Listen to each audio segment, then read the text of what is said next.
Silahkan duduk Bapak Ibu, Shalom. Bagaimana kabarnya? Luar biasa, saya percaya saudara, perjumpaan pribadi dengan Tuhan itulah yang akan memberi kita kekuatan hari-hari ini, amin. Tidak ada satu orang pun, tidak ada apapun di dunia ini yang akan memberikan kita kepuasan dan kekuatan selain hanya di dalam hadirat Tuhan. Saya bersyukur malam ini ya saudara, kita punya rasa lapar dan haus akan Tuhan yang lebih lagi. Di tengah banyaknya berita-berita yang menakutkan, di tengah banyaknya keadaan yang sangat tidak enak di hari-hari ini. Ya, jangan heran, jangan bingung karena Alkitab sudah menyatakan bahwa di hari-hari yang terakhir kita akan mendengarkan berita-berita yang menakutkan. Bahkan Yesus berkata, kita akan mendengar deru perang, gelombang laut, itu sudah ditulis semua.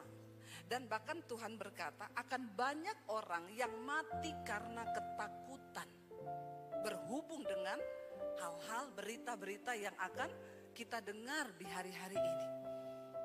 Ya, jangan mati hanya karena mendengar, amin. Ya, bagaimana caranya mati, Bu? Masa nonton TV langsung mati? Enggak. Tapi banyak orang gak bisa tidur hari-hari ini. Siapa yang gak bisa tidur hari-hari ini? Gak usah angkat tangan. Gak usah ya. Tapi banyak orang tidak bisa tidur ya. Mendengar berita-berita, mendengar hal-hal hari-hari ini. Apa yang harus kita lakukan? Mari kita buka bersama saudara Yesaya pasal 55. Ayat yang ke-6 mulai. Yesaya 55 mulai ayat yang ke-6, firman Tuhan berkata di sana. Baca bersama 1, 2, 3. Carilah Tuhan selama ia berkenan ditemui, berserulah kepadanya selama ia dekat. Firman ini dengan jelas berkata, carilah Tuhan. Nabi Yesaya menuliskan ya firman ini saudara, menuliskan ayat ini. Kita tahu bersama Yesaya ini dipanggil Tuhan untuk mengingatkan ya bangsa Israel pada zaman pemerintahan Raja Uzia, Yotam, Ahaz dan Hizkia. Pada zaman itu keadaan rohani bangsa ini naik turun ya. Naik turun tapi kayaknya banyak turunnya daripada naiknya. Ya, kayaknya sedikit banyak samalah dengan orang Kristen di Palembang. Tidak ya? Di sini naik terus ya? Insya Allah. Ya. Dikatakan di sana saudara, sehingga Nabi Yesaya datang membawa pesan bagi kerajaan utara dan kerajaan selatan Israel dan Yehuda. Di sana Tuhan mengingatkan, carilah Tuhan selama ia berkenan ditemui dan berserulah kepadanya selama ia dekat. Kalau ayat ini berkata cari Tuhan selama ia berkenan ditemui, berarti ada saatnya nanti Tuhan sudah tidak berkenan untuk ditemui. Ya. Berserulah kepadanya selama ia dekat. Karena ada saatnya nanti Tuhan itu terasa jauh.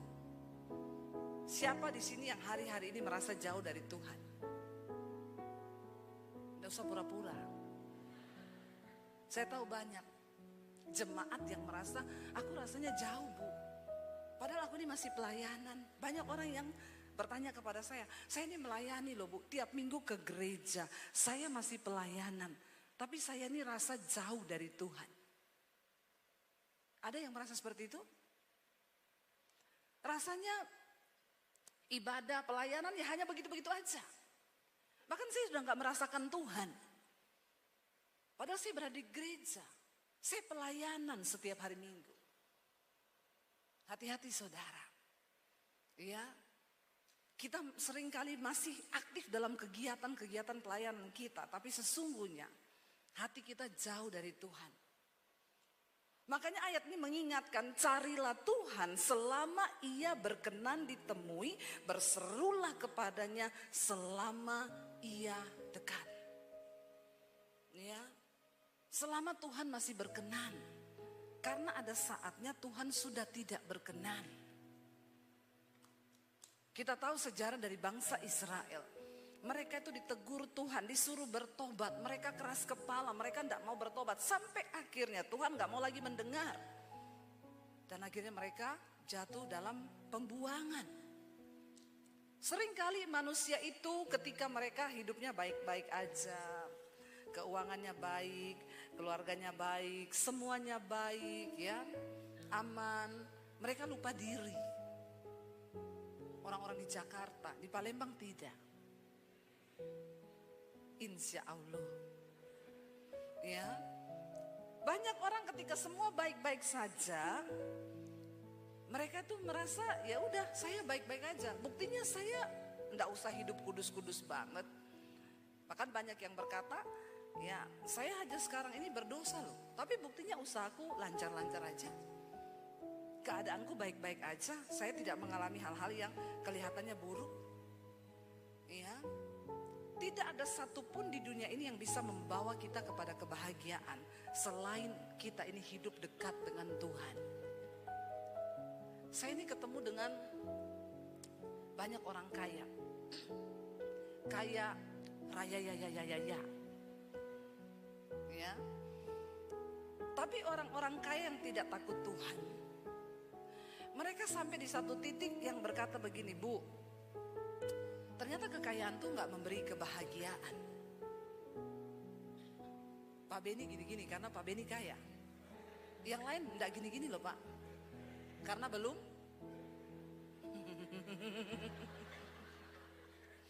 Saudara, sedangkan orang kaya saja perlu cari Tuhan. Apalagi yang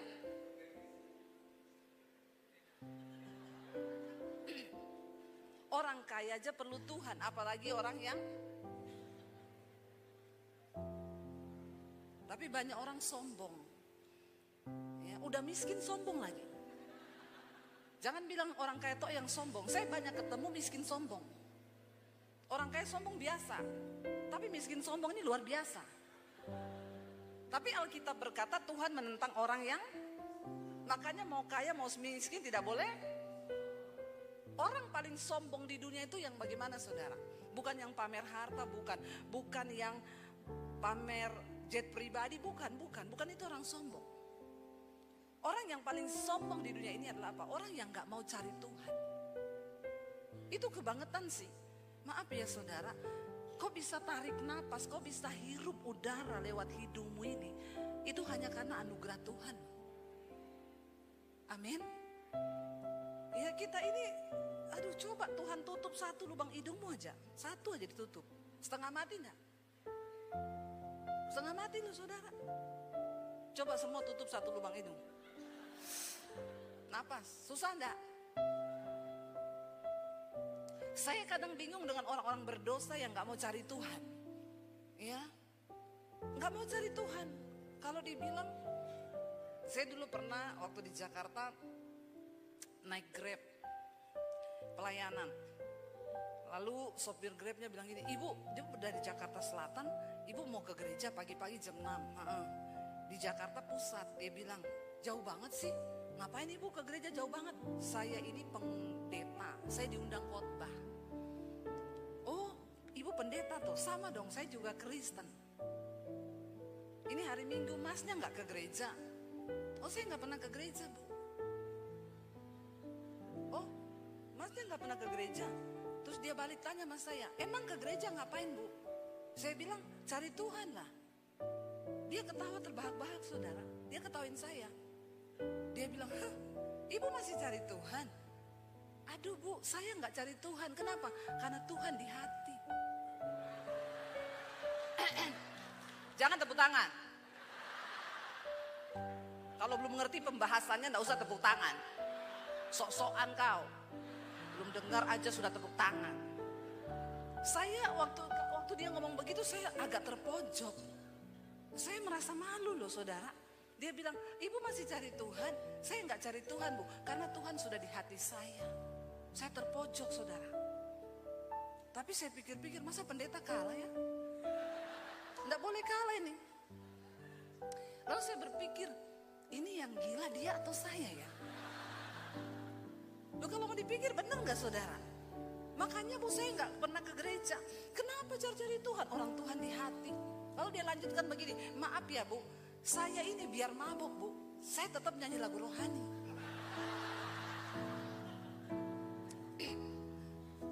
Saya keselak lagi saudara, karena saya pikir nih orang kok begini banget ya. Iya Bu, saya biar mabuk, saya nyetir mobil loh, tapi sambil saya putar lagu rohani, saya tidak celaka loh Bu. Itu tanda bahwa Tuhan itu di hati saya. Saya diam 1000 bahasa. Saya nggak tahu mau ngomong apa, tiba-tiba Roh Kudus memberi hikmat. Saya bilang gini, oh jadi masnya nggak ke gereja, nggak cari Tuhan karena masnya tahu bahwa Tuhan di hatimu. Iya, pertanyaan saya mas, apakah kau ada di hati Tuhan? Dia terpojok 1000 bahasa. Dan dia menjawab saya begini, nah kalau itu saya enggak tahu ibu. Kena skakmat lu. Terlalu banyak orang Kristen yang percaya diri, merasa bahwa Tuhan itu di hati. Pertanyaan saya, apakah kau ada di hati Tuhan? Banyak orang ngaku-ngaku. Bahkan Yesus berkata di hari-hari yang terakhir, banyak orang datang mengaku, aku melakukan mujizat demi namamu. Aku usir setan demi namamu. Aku bangkitkan orang mati demi namamu. Orang lumpuh berjalan, orang buta melihat demi namamu. Tuhan bilang, enyah engkau daripadaku, karena aku tidak mengenal engkau, pembuat kejahatan. Amin. Yang begini-begini ini, yang walaupun mabok nyanyi lagu rohani. Saudara, kenapa kita perlu mencari Tuhan? Ya, carilah Tuhan selama ia berkenan ditemui, berserulah kepadanya selama ia dekat. Makanya saya selalu mengajarkan, tidak usah cari-cari pendeta. Amin. Karena tidak ada pendeta hebat di dunia ini. Tidak ada. Yang ada tuh Tuhan yang dengan imanmu yang hebat. Semua kita punya akses bisa datang secara pribadi kepada Tuhan. Nggak usah cari-cari pendeta. Karena nggak ada pendeta sakti. Yang ada tuh Tuhan yang luar biasa. Nggak usah saudara. Ya. Makanya saya adalah salah satu pendeta yang nggak mau mendoa-doakan orang. Maaf ya, maaf. Tapi ini nggak boleh ditiru sama gembala. Pak Sabta jangan tiru, ini adegan berbahaya. Ini hanya dilakukan oleh para ahli saja. Ya. Soalnya kalau Bapak Sabta ini kan gembala, nanti jemaatnya datang, Pak doakan. Nggak usah doa-doakan, pulang cari Tuhan sendiri. Wah, kepahitan jemaat. Apalagi model-model jemaat kayak sekarang ini, apa-apa dikit tersinggung, apa dikit kepahitan, apa dikit pendeta aja nggak senyum. Itu Pak Sabta saya lewat nggak disenyumi. Padahal Pak Sabtanya juga lagi ada pergumulan. Emang cuma saudara yang ada pergumulan? Pendeta juga, Manu, punya rasa, punya hati. Jangan samakan dengan pisau belati. Ngerti enggak? Apa dikit pengerja nggak senyum, nggak disalami, kepahitan. Jangan ya saudara, jangan ya nak ya. Jangan. Ya, jadi jemaat itu yang imannya tuh tangguh. Pengerja nggak senyum, penggembala nggak senyum. Ya kita kan nggak tahu dia punya pergumulan apa. Siapa tahu besok jatuh tempo. Ya tak? Ya, jadi nggak usah cepat-cepat menghakimi. Mari kita ini menguatkan hati sendiri. Karena orang yang masuk surga itu bukan jemaat-jemaat yang kelas-kelas ngambek, merajuk, pindah gereja, kepahitan. Ya. Kalau ada orang datang sama saya, Bu, doakan, doa sendiri. Ya, cari Tuhan. Amin. Itu pendeta ini mau loh doain pendeta sana, mau doain. Kok ibu gak mau mendoakan? Kau pindah sama pendeta sana. Gak usah datang ke saya. Karena jemaat ini kadang juga aneh-aneh. Ya, apa-apa minta didoakan, apa-apa minta didoakan. Masalahnya juga cuma putar di situ terus. Konselingnya, masalahnya sama terus. Ada jemaat bolak-balik konseling, saudara. Ya, semua pendeta yang datang dia konseling terus. 10 pendeta datang, 10 dia konseling. 10 tahun begitu terus, hidupnya gak berubah-berubah. Ada bapak-bapak datang sama saya, Bu, istri saya lari tinggalin saya. Kenapa? Enggak tahu kenapa, pasti bapak ini ada salah. Bapak bikin salah apa? Ya enggak ada salah apa-apa. Bapak selingkuh? Tidak. Bapak kasar? Tidak. Nah, pertanyaan saya, bapak pelit enggak? Iya sih. Nah, itu. Saya sudah 2 bulan tidak ngasih gaji ke istri. Sudah bagus istri hanya tinggalkan kau Pak, dia gak kasih sianida. Bertobat bapak-bapak, amin. Terus kayak gini datang minta didoakan, Bu Debbie doakan dong supaya istri saya balik. Ya saya tidak bisa berdoa, bapak telepon istrimu, kasih dia duit. Amin bapak-bapak. Tolong yang rela aminnya. Jangan ibu-ibu yang amin kenceng. Kadang masalah uang ini bikin masalah juga dalam rumah tangga, benar nggak? Iya, hati-hati loh. Nanti persoalannya itu cuma bolak-balik di situ. Sebenarnya dia tahu jawabannya. Nanti kayak gitu konseling lagi sama pendeta. Bagaimana kita ini mau berlari? Ya, kita cuma jadi orang Kristen yang terputar di situ terus. Datang lagi, Bu, saya mau konseling. Kenapa? Saya kepahitan sama mertuaku. Urusannya kalau nggak kepahitan, tersinggung, kepahitan, selingkuh, apalagi masalah selingkuh ini. Ya, aduh saudara, saya itu pusing lihat orang Kristen hari-hari ini. Persoalannya itu terus dan itu terus. Belum pernah ada orang Kristen yang datang, Bu, saya mau konseling, kenapa? Saya mau dibunuh, Bu. Kenapa? Karena saya nak terima Tuhan Yesus, saya mau dibunuh. Belum ada. Ya adanya itu, Bu. Kenapa? Dikejar pinjol. Banyak itu. Heran saudara. Persoalannya itu cuma muter di situ terus. Saya aja pusing dengar jemaat kayak begini, apalagi malaikat. Jangan cuma tertawa, kau bertobat ya. Amin. Karena untuk mempersiapkan diri menjadi mempelai Kristus, kita nggak bisa cuma yang terputar-putar di situ terus. Masalahnya itu terus. Ya kepahitan sama mertua, kepahitan sama menantu, kepahitan sama ini. Aduh please deh. Ya. Kita bisa bertumbuh ke arah yang lebih baik ketika kita ini bergaul dengan firman. Jangan bilang enggak bisa, bilang bisa. Bisa Yura. Aku bisa, amin. Kalau ada firman di dalam hati. Ya, tapi kalau kita memang mau cuek ya terserah. Saudara, ayat ini berkata, carilah Tuhan selama ia berkenan untuk ditemui dan berserulah kepadanya selama ia dekat. Baiklah, ayat berikutnya 7 berkata, baca bersama dengan suara yang keras.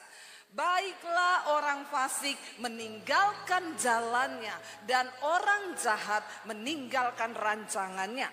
Baiklah ia kembali kepada Tuhan, maka dia akan mengasihaninya, dan kepada Allah kita, sebab ia memberi pengampunan dengan limpahnya. Katakan, baiklah orang fasik meninggalkan jalannya. Siapa orang fasik itu? Orang fasik itu orang yang ngerti kebenaran, tapi tidak mau melakukan. Itu orang fasik. Tahu harus mengampuni, tapi tidak mau mengampuni. Orang datang, Bu, ibu tidak ada pilihan, ibu harus mengampuni. Tidak bisa, Bu, terlalu sakit. Tapi ibu, firman Tuhan bilang, ibu harus mengampuni. Tidak bisa, Bu, sakit. Aduh, saya model-model kayak begini nih, bingung saudara. Alkitab bilang kebenarannya harus mengampuni. Tapi kalau kau tidak mau, ya tidak ada yang bisa paksa. Suami saya nyakiti saya, Bu. Ibu ampuni. Tidak bisa. Kalau ibu tidak bisa, ibu berdoa. Tidak bisa juga, ya mati aja. Sudah tidak bisa semua saudara. Malaikat juga angkat tangan kalau sudah begini nih. Karena maaf ya Pak Sabta, maaf. Saudara nggak pernah dengar khotbah yang kayak begini? Ya, maaf ya. Sekarang ini bukan zamannya lagi jemaat itu dielus-elus, dibaik-baikin, capcay deh. Ya, ada waktunya loh. Kita ini memang harus menjadi dewasa. Udah dibilang doakan Bu Ampil nih suamimu, nggak bisa. Doakan, nggak bisa. Terus mau apa? Dia mau tunggu, saya bilang ya udah cerai aja. Kan nggak bisa juga bercerai. Ya. Ibu sih, ibu nggak tahu suami saya, ibu nggak rasa suami saya. Saya nggak mau rasain suamimu Bu. Enggak, kagak. Saya punya suami sendiri. Ngapain saya rasain suamimu? Yaitu nasibmu. Siapa suruh kau nikah sama dia? Hello? Ini jemaat itu begitu. Kenapa kita perlu mencari Tuhan? Karena ada banyak hal di hidup ini yang kita nggak tahu. Makanya kita perlu cari Tuhan supaya kita ngerti jalan hidup ini. Yang muda-muda di sini yang belum nikah berapa banyak? Angkat tangan yang belum menikah. Coba angkat tangan. Nggak usah malu. Angkat tangan. Biar sudah berumur, angkat tangan saja. Supaya kita sama-sama mendoakan. Siapa tahu kan dapat jodoh toh. Di bawah 30 tahun jodoh di tangan Tuhan. Di atas 30 tahun Tuhan lepas tangan loh. Kagak. Ya, Tuhan tetap turun tangan. Tapi agak berat sih memang. Harus dengan doa dan puasa. Ya enggak apa-apa tuh. Mending lama menikah daripada terburu-buru terus salah. Ya enggak? Mending lama menjomblo daripada cepet-cepet tapi jadi janda. Sekarang kan banyak begitu. Ya enggak apa-apa ya. Enggak apa-apa. Dibilang belum menikah, kamu belum nikah? Belum. Enggak apa-apa. Lebih baik lama berdoa. Tanya Tuhan. Amin. Tanya Tuhan. Ya, jodohku ini yang mana Tuhan? Cari Tuhan. Anak-anak muda, kalau kau sudah mulai umur kepala 20, tolong cari Tuhan lebih dekat lagi. Nggak usah kau sibuk cari pacar. Nggak usah kau sibuk cari-cari jodohmu, nggak usah. Tulang rusuk itu cuma satu. Ya, kalau kau salah pilih yang masuk tulang kaki. Sakit, nggak muat. Banyak orang tulang kaki yang masuk. Makanya kesakitan. Karena salah. Makanya mudah-mudah cari Tuhan. Kalau kau cari Tuhan, engkau dapat sumber kebahagiaan di hidupmu. Ya. Maka hidupmu itu sejahtera. Tapi kalau kau tidak cari Tuhan, itu masalahnya. Sekarang ini banyak anak-anak muda stres, saudara. Anak saya itu cerita, mam, teman-temanku itu loh, tiap malam di atas jam 10 konseling. Gua mau curhat nih, kata psikolog gua nih sakit jiwa sudah stadium akhir. Anak-anak muda ini umur 20-an loh. Mereka sudah jadi langganannya psikiater. Ngeri loh saudara. Saya bilang sama anak saya, ya ampun, itu teman-temanmu belum pada menikah loh. Kenapa sudah sakit jiwa? Sakit jiwa saudara. Langganan psikiater, minum obat tidur. Saya bilang sama anak saya, kamu bilang suruh cari Tuhan dek. Anak saya bilang, ya lu cari Tuhan lah. Dengar lagu rohani, dengerin khotbah. Jawabannya apa? Kayaknya kalau kayak gini Tuhan gak bisa tolong deh. Bayangkan loh saudara. Dia bilang, Tuhan, ini anaknya orang-orang Kristen. Mereka ini pelayanan di gereja. Anak-anak muda. Makanya gereja, bapak-bapak gembala yang hadir, perhatikan anak-anak muda. Seringkali mereka di gereja itu cuma asik lompat-lompat toh. Tapi jiwanya itu remuk semua. Sakit jiwa semua. Ya, tanpa disadari saudara. Ya orang lihat mereka baik-baik saja. Saya bilang sama anak saya, suruh dia cari Tuhan. Jawabannya apa? Kayaknya Tuhan gak sanggup tolong deh masalah gua. Karena menurut psikolog gua udah stadium 4. Ngeri saudara. Ngeri. Ya. Kadang anak saya bilang, ya udah kalau gue sih hari-hari ini cuma denger lagu rohani, abis itu hatiku tenang, teduh, sudah selesai. Dia bilang kalau gue gak bisa. Nanti dia curhat lagi sama temannya yang satu. Anak Tuhan juga, ke gereja. Ya, gue mau curhat dong. Gue nih kata psikiater sekarang stadium 3. Dia bilang, gue stadium 4. Ini yang terjadi saudara. Makanya hari-hari ini kita perlu cari Tuhan. Masuk di kamar, tutup pintu, berdoa. Saya selalu menyarankan orang konseling, saya bilang kamu gak usah cari saya. Semua masalah, semua nasihat yang saya kasih pun kamu tolak. Gak ada yang mau didengar. Masalah rumah tangga suruh berdamai, gak bisa bu, ibu gak tahu suami saya jahatnya kayak apa. Kita juga udah hilang kata-kata saudara. Daripada saya ikutan sakit jiwa. Lo bener loh, kita hamba Tuhan hari-hari ini harus menjaga kesehatan jiwa dan mental. Ya, kadang saya itu mau tidur malam, saya lihat-lihat HP, kasihan ibu itu suaminya kemana lagi. Suami saya di samping saya ngomong, suami orang diurus, suami sendiri tidak diurus loh.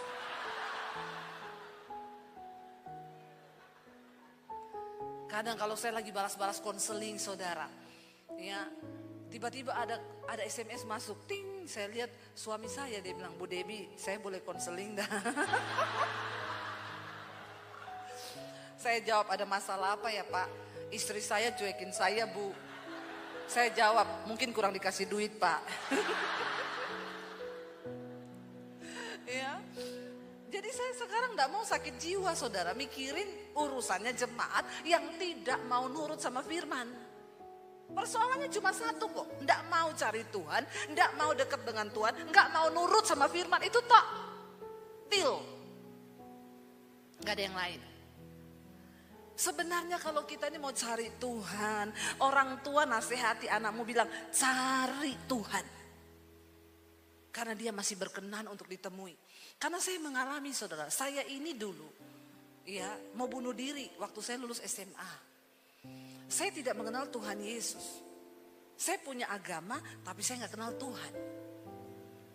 Lalu saya mau bunuh diri karena saya jatuh dalam banyak dosa, dalam pergaulan yang tidak benar. Lalu saya cuma berpikir di otak saya begini sebelum saya bunuh diri. Tuhan itu ada apa enggak ya? Lalu saya mulai berpikir, enggak mungkin Tuhan enggak ada loh. Lah ya, kalau Tuhan enggak ada, yang ciptakan saya ini siapa? Terus yang ciptakan tata surya ini, ya langit, bumi, matahari, Mars, semua planet-planet itu siapa yang ciptakan? Masa bumi ini berputar terus ya? Terus nggak ada yang ciptakan tuh nggak mungkin. Tidak ada yang mengatur dunia dan alam semesta ini tuh nggak mungkin. Kita saja manusia diciptakan, mata sama-sama 2, hidung 1, mulut 1, kuping 2, tapi muka kita nggak ada yang sama loh. Ada yang sama muka kita? Nggak ada kan? Nggak ada yang sama kan? Itu kan bukti kemahakuasaan Tuhan. Kalau kita belajar soal ilmu pengetahuan, bagaimana DNA manusia itu begitu luar biasa, semua berbeda, itu kan ajaib Tuhan. Makanya orang yang paling bodoh di dunia ini bukan orang yang nggak sekolah. Orang yang paling bodoh di dunia ini orang yang tidak percaya ada Tuhan. Udah itu orang paling bodoh saudara. Lalu pertanyaan saya yang kedua begini. Kalau Tuhan itu ada, siapa dia ya? Dengan ketidakmengertian saya saudara. Saya waktu itu udah nekat mau bunuh diri. Saya udah tulis surat buat orang tua saya. Tapi pertanyaan itu muncul. Siapa Tuhan itu? Lalu saya begini, Tuhan, sebelum saya mati, saya pengen ketemu Engkau yang menciptakan saya itu. Saya gak peduli siapa namamu. Dan aku gak peduli tentang agama sekarang. Aku pengen ketemu dengan penciptaku. Siapapun engkau, tunjukkan dirimu kepada saya. Saudara, ketika engkau mulai punya satu kerinduan untuk mencari Tuhan, imanmu mungkin hanya sebiji sesawi. Tapi iman itu akan menjadi sesuatu yang luar biasa. Diawali dengan pertanyaan dalam hati, siapa Tuhan itu? Saya menangis di kamar saya. Tadinya menangis karena iba diri. Tidak ada orang yang sayang sama saya. Dari kecil saya ini dipukulin sama papi saya. Orang tua saya tidak sayang saya. Iblis bilang memang gak ada yang sayang kamu. Hidupmu sudah hancur, kau hidup dalam dosa. Kau sudah jatuh, gak ada harapan. Mending mati aja kau. Ya, saya nyanyi. Aku terjatuh dan tak bisa bangkit lagi. Aku tenggelam dalam lautan luka dalam. Tenggelam, lautan, luka dalam, jatuh. Luka jangan dalam-dalam, infeksi. Ya, jangan kepahitan saudara. Ya, itu dulu saya nyanyikan. Aku tersesat dan tak tahu arah jalan pulang. Pakai Google Map. Kalau kau tidak tahu arah, pakai Google Map. Belok kanan, 500 meter, belok kiri. Di depan ada polisi, putar balik. Ya toh? Ya, saya itu dulu, lagu saya itu, ya jatuh, aku terjebak dalam lautan luka dalam, tersesat. Bayangkan, saudara bisa bayangkan. Saya mengalami itu, makanya saya mengerti banget anak-anak muda sekarang yang mereka itu sakit jiwa. Saya mengalami itu. Karena mereka melihat di rumah orang tuanya berantem, orang tuanya ribut, tidak ada kedamaian dalam rumah, tidak ada Tuhan di dalam rumah. Mereka mencari pelampiasan, mereka melakukan dosa, mereka melakukan hubungan seks di luar. Akhirnya dosa itu menuduh mereka, setan datang mengintimidasi mereka. Dan mereka jiwanya itu tertekan saudara. Dan tidak ada sesuatu yang lain yang bisa mengisi kekosongan jiwa manusia. Kenapa? Karena jiwa itu tidak terbatas. Jiwa manusia ini gak terbatas. Saudara sekarang gaji 1 juta. Saudara puas? Gaji 1 juta saudara puas enggak? Enggak usah pura-pura dengan muka yang lugu seperti itu. Bilang saja kalau tidak puas, tidak, yang kenceng. Akhirnya ngaku juga. Gaji 2 juta puas? 3 juta puas? 4 juta puas? 5 juta puas? 6 juta puas? Rakus memang ya. Tidak ada puas-puasnya. Tapi itulah jiwa. Ya, waktu nggak punya motor kita bilang, enak ya kalau naik motor daripada jalan kaki begini, jalan kaki terus dikasih motor. Pengen? Roda 2 pengen? Roda 3 dulu dong. Jangan langsung lompat roda 4. Tak kabur saudara, roda 3 dulu. Bemo. Ya, itulah manusia kan. Nggak ada puasnya. Jiwa manusia itu tidak terbatas keinginannya. Makanya jiwa ini tidak bisa dipuaskan dengan sesuatu yang terbatas. Harta, uang, seks, apapun itu terbatas. Hanya satu yang tidak terbatas yaitu Tuhan. Makanya hanya Tuhan yang tidak terbatas yang dapat mengisi jiwa kita yang tidak terbatas. Saudara mau cari apapun. Saya punya teman orang kaya, dia bilang gini, Bu, saya ini sekarang sudah ada di satu titik yang saya mau beli apa aja tuh bisa. Bayangkan loh, mau beli apa aja tuh bisa. Saudara sudah ada di titik seperti itu? Saya sudah mau beli kerupuk bisa, beli ayam bisa. Ya, iya dong, itu kan relatif toh. Kan yang kita ingin itu relatif toh. Tapi dia memang kaya saudara. Dia bilang begini sama saya, Bu, ternyata ya, jadi orang kaya itu hanya seperti ini.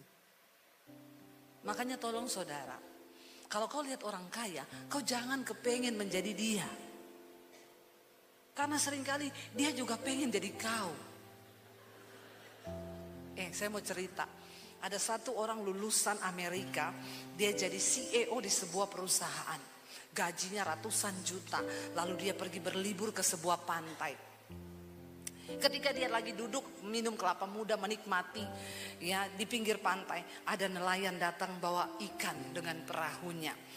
Lalu dia tanya sama nelayan itu, kau dapat ikan segini ini cukup untuk hidupmu? Cukup. Berapa jam yang kau butuhkan untuk menangkap ikan seperahu ini? 5 jam. Lalu dia bilang ini, sini saya ajarkan kamu ya supaya kamu bahagia. Mulai besok coba kamu praktekkan. Biasanya kamu turun 5 jam, sekarang kamu tambah 10 jam. Terus nanti kalau sudah 10 jam penghasilanmu 2 kali lipat, perahumu jadi 2. Kau pekerjakan orang jangan 10 jam, kau melaut 15 jam. Terus nanti kau punya kapal. Jadi kapal 1, lalu kapal 2, kapal 3. Setelah kau sudah banyak kapalmu, kau bikin perusahaan. Lalu kau tinggal sahamkan. Lalu setelah itu berapa lama yang saya butuhkan untuk, ya paling sekitar 15-20 tahun. Kau sudah bisa jadi bos dan kau menikmati. Terus dia tanya, terus kalau saya sudah memperoleh semuanya itu, terus apa lagi? Ya kau bisa santai dengan keluargamu. Kau bisa duduk di pinggir pantai, kau bisa bersenang-senang dengan anakmu. Lalu nelayan itu bilang, tapi hari itu saya sudah begitu. Saya ini melaut cuma 5 jam. Kau tahu saya pulang ini untuk apa? Saya makan dengan keluarga saya. Lalu saya antar anak saya ke sekolah. Saya jemput dia pulang sekolah. Kami duduk di pinggir pantai sambil minum kelapa muda seperti kau. Lalu si EO-nya itu mendadak jadi bodoh. Dia bilang begini, iya juga ya. Jadi siapa yang bodoh ya kita berdua ini? Loh saudara, hidup ini kan bukan soal kaya. Tapi seberapa besar kau menikmati dan mensyukuri. Itu kan lebih dari pemenang. Amin. Jangan suka iri lihat orang kaya saudara. Karena belum tentu orang kaya itu sebahagia hidupmu. Saya tuh kalau ketemu orang kaya di Jakarta, susah saudara. Mereka saja kalau tersenyum gini. Bibirnya keangkat separuh tuh. Gitu. Gitu. Mirip teman saya. Kalau tersenyum cuma bibir separuh. Ya. Saya sampai bingung loh. Kadang saya tanya sama teman saya, kenapa ya orang kaya kalau tersenyum begitu? Jaim bu, dia takut nanti wibawanya jatuh. Kalau kita kan ketawa-ketawa aja ya. Wibawa jatuh tinggal pungut lagi tuh. Rempong amat sih lu, susah banget sih hidupmu. Ngapain coba? Ya. Makanya sekarang itu soalnya Indonesia ini juga agak-agak ya. Ada videonya 9 naga itu tersebar di sosial media. Mereka main golf sambil ketawa. Di komen, ini ketawa sultan. Kalau ketawa seperti saudara-saudara ini ketawa sales. Nah ini.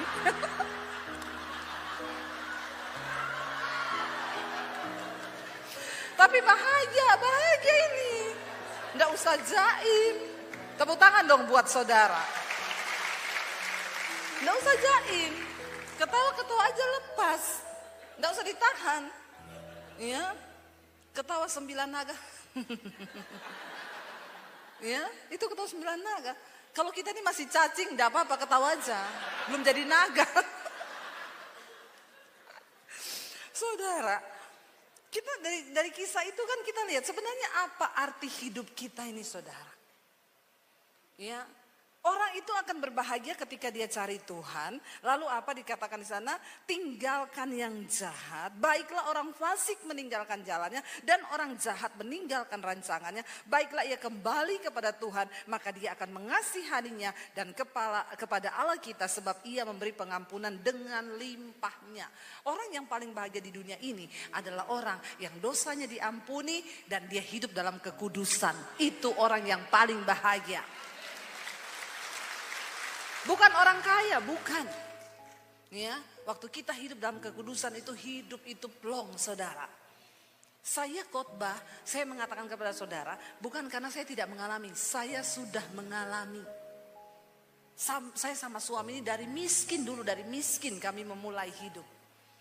Tapi sampai hari ini nggak ada yang berubah karena ya dari dulu kita juga bahagia. Saudara pikir saya miskin tidak bahagia? Itu tolong ketawanya biasa aja ya Pak. Nggak usah ketawa sales begitu dipamerin ya. Saya sama suami dari miskin, kami tuh bahagia loh. Bahagia kami. Ya, saya kan pernah cerita di khotbah saya tuh saudara. Naik motor bonceng 5. Anak saya 3. Nggak ada yang percaya. Tapi itu bener. Ya, saya beli mobil pertama, mobil tua tahun 80 itu mobil. Kalau saya namakan mobil itu mobil dalam nama Yesus. Karena setiap kali dipakai, suami saya bilang, doa ya, doa. Supaya enggak mogok. Itu saya agak dijebak sih dengan mobil itu. Jadi ceritanya saya pelayanan di satu dealer.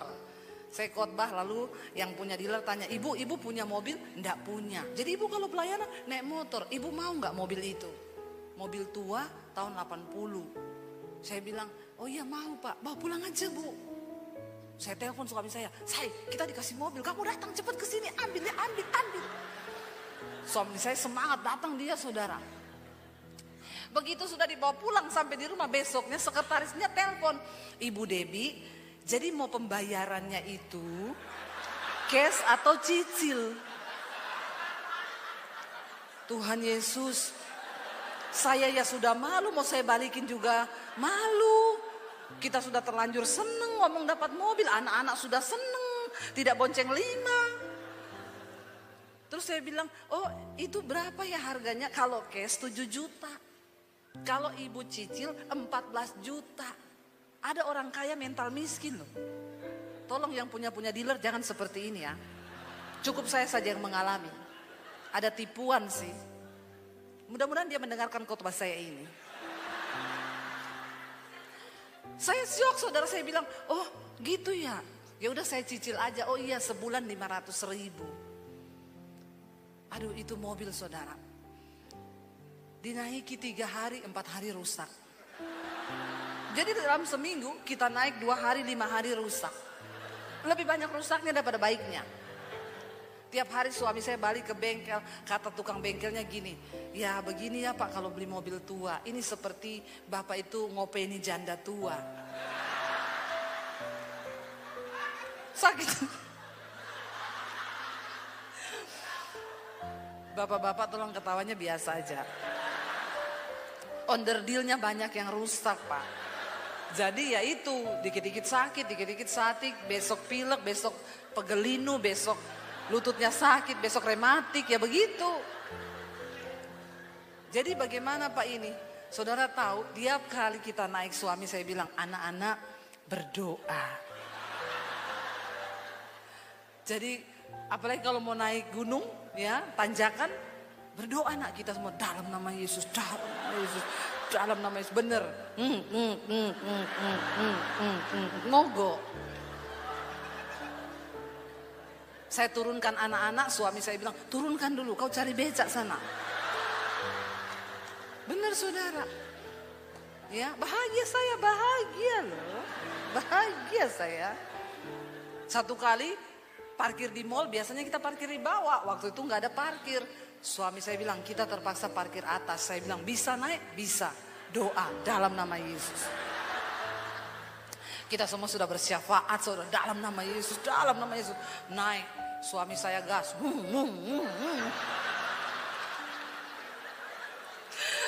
Dia gas, saudara. Ya, saya bilang, gas, Paul, gas. Toran 2 baku gas. Suami saya gas. Tiba-tiba di tengah, apa ini? Oh Tuhan Yesus tolong. Saya pikir apa saudara? Dia berhenti, knalpot jatuh. Oh Tuhan. Jangan tepuk tangan please, jangan tepuk tangan. Berdosa kau, berdosa. Saya bilang begini, saya naik terus saya, karena takut ada mobil dari bawah. Terus aku yang angkat knalpotnya, naik kau, naik. Makanya yang muda-muda di sini, kau kalau mau cari istri, cari yang seperti saya. Ya. Bisa masak, angkat galon bisa, ganti gas bisa, kesetrum enggak mati lagi. Itu saya, ini saya. Angkat knalpot bisa, berat loh, panas lagi. Tapi karena takut ada mobil dari bawah, keadaan memang memaksa. Tapi saudara pikir saya tidak bahagia? Saya bahagia. Bahagia sekali saya. Bahagia ya nak ya. Bahagia. Itu menjadi pengalaman yang sekarang saya cerita saudara terhibur toh. Terhibur dengan penderitaan saya kan. Bahagia kau, bahagia. Tapi biar saya saja yang merasakan itu. Ya. Bayangkan saudara, akhirnya sama suami diperbaikilah mobil itu. Jadi ternyata sejarah mobil itu mobil tarikan. Karena orangnya tidak bisa bayar.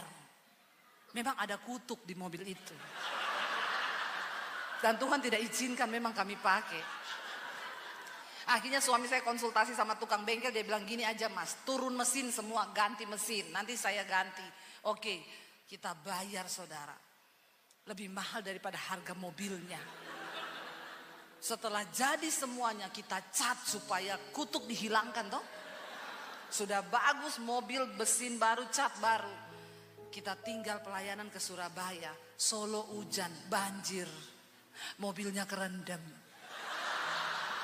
Saya bilang sama suami, memang kutuk ini tidak bisa diputuskan. Jadi mending di mobil buang saja daripada bawa sial dalam hidup kita di mobil. Tapi apakah saya tidak bahagia? Saya bahagia. Bahagia sekali saya. Ya, kenapa saudara? Karena saya tahu ya itu bagian dari cerita hidup kita. Tapi bersama Tuhan saya lewati dengan suami masa-masa sulit. Kami bahagia karena kami berjalan di dalam firman Tuhan. Itu kebahagiaan kita. Makanya ayat ini berkata, meninggalkan jalannya orang jahat, meninggalkan rancangannya. Jangan ada rancangan jahat di hatimu.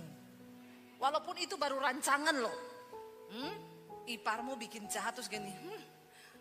Saya doakan memang dia ini. Orang di Palembang banyak begini nih. Lihat saja nanti ya. Saya tidak bisa balas, tapi kalau Tuhan yang balas. Jangan ada rancangan jahat. Jangan. Sedikit pun jangan. Kenapa saudara? Karena Tuhan itu melihat hati. Waktu hati kita kudus, hidup kita kudus, berkat Tuhan itu tidak terhalang. Makanya firman Tuhan berkata, bukan tanganku kurang panjang untuk menolongmu, bukan telingaku yang kurang tajam untuk mendengar doamu, tapi dosamu itu yang menghambat yang baik daripadamu. Waktu kita hidup dalam kekudusan, berkat Tuhan itu tidak terhalang dari hidup kita. Dosa membuat kita mengalami hal-hal yang buruk. Lalu dikatakan saudara ayat yang berikutnya, kenapa kita harus mencari Tuhan? Baca ayat yang selanjutnya, sebab rancanganku bukanlah rancanganmu dan jalanmu bukanlah jalanku. Demikian firman Tuhan. Kenapa kita perlu cari Tuhan? Karena kita nggak tahu jalan hidup ini ke depan seperti apa. Dan belum tentu rancangan kita itu menjadi rancangan Tuhan. Orang Kristen sekarang udah tidak tahu jalan, nggak mau cari Tuhan. Akhirnya bikin jalan baru. Bikin jalan sendiri. Nanti kalau sudah kena masalah baru, Tuhan kenapa kau begini? Kenapa Tuhan begitu? Padahal karena salahnya dia sendiri. Jangan pernah merasa diri kita ini bijak. Kita perlu mencari Tuhan dalam membuat semua rencana di hidup ini saudara. Tuhan yang paling tahu jalan hidup kita. Dan tidak ada satupun rancangan Tuhan yang salah. Tapi kalau engkau sudah terlanjur membuat kesalahan hari ini, bertobatlah dan kembalilah kepada Tuhan. Maka dia akan sanggup memulihkan keadaan kita saudara. Seperti tingginya langit dari bumi, demikianlah tingginya jalanku dari jalanmu dan rancanganku dari rancanganmu. Sebab seperti hujan dan salju turun dari langit dan tidak kembali ke situ, melainkan mengairi bumi, membuatnya subur dan menumbuhkan tumbuh-tumbuhan, memberikan benih kepada penabur dan roti kepada orang yang mau makan. Demikianlah apa? Firmanku yang keluar dari mulutku, ia tidak akan kembali kepadaku dengan sia-sia, tetapi ia akan melaksanakan apa yang ku kehendaki dan berhasil dalam apa yang kusuruhkan kepadanya. Firman Tuhan itu berkuasa. Karena itu perkatakan firman.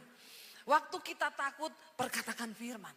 Waktu kita menghadapi kekhawatiran, perkatakan firman. Waktu engkau melihat keadaanmu, perkatakan firman. Aku percaya Tuhan, bahwa Engkau Tuhan adalah sandaranku, Engkau penopangku, Engkau Allah yang tidak pernah gagal dalam rancanganmu. Perkatakan firman, saudara.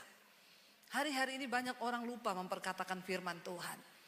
Padahal firman itu memiliki kuasa. Untuk apa? Untuk menciptakan.